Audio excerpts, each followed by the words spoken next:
Big news on the big three.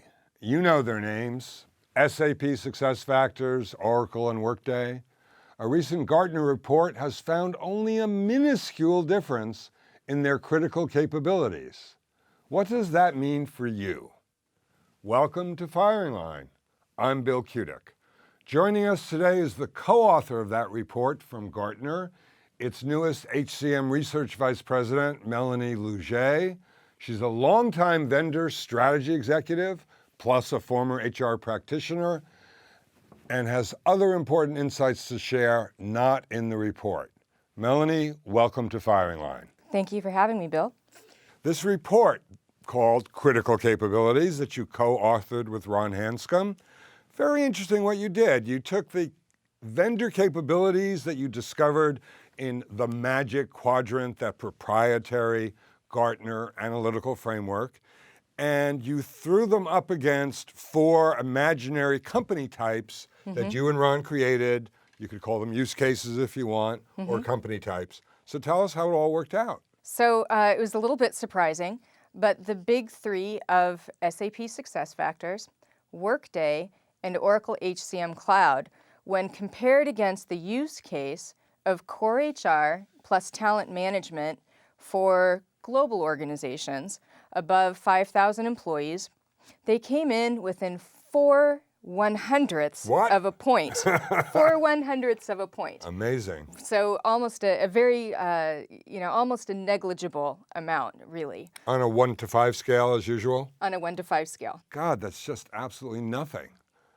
And how about some other use case? Sure. So in the use case of mid-market, North American mid-market, Ultimate and ADP both led Workday, which was surprising to some. But interesting, because people have complained for years about how end users will tear out the upper right-hand corner, the leaders section of the Magic Quadrant, and think, well, here's my short list. When in fact, it's the old consultant thing. It depends what kind of company you are. Absolutely. Are you a multinational or are you a US only company? And that's what you found.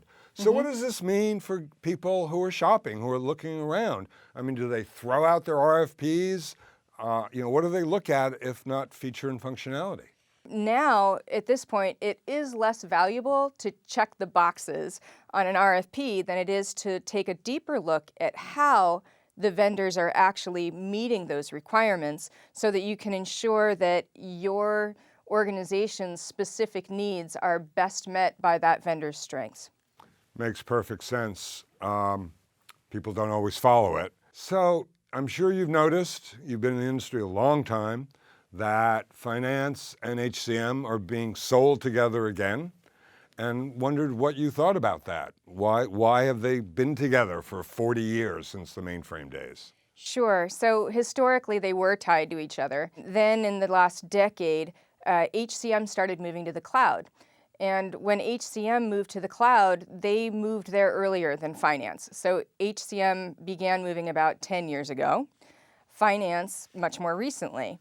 What that disparity created was a break in that historical relationship between HCM applications and finance applications. So that's starting to change now as finance is moving to the cloud.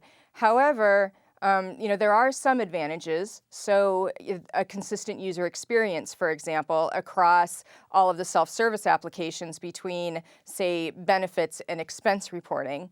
However, the concerns that existed before, when integrations required point solutions, very difficult to maintain, very difficult to set up. Endless. The same arguments don't necessarily apply today with the advances in integration technologies. You know, I've started using the example of Microsoft Office to explain to people the importance of similar UI, similar navigation and UX between products, because everyone knows those, right? And you can stumble into them and sort of figure them out yourself, which is, we wish, the way enterprise software would be. Melanie, thanks for coming by and telling us about this report and the additional insights that those lucky enough to get to read it won't necessarily get. And thanks for your time. Absolutely. Thank you for having me, Bill. Don't miss next month's episode of Firing Line. It's so easy. You just click on the red subscribe box at the end. You'll get just one email notice when the next program has posted, I promise, only one. Plus, we really want to know what you think about this. You can comment directly on the YouTube page. I'll try to answer you. You can go to our page on Facebook, or even send us an old-fashioned email, still my preferred channel of communication, to bill@kutik.com. We want to hear what you think. So thank you for watching. I'm Bill Kutik.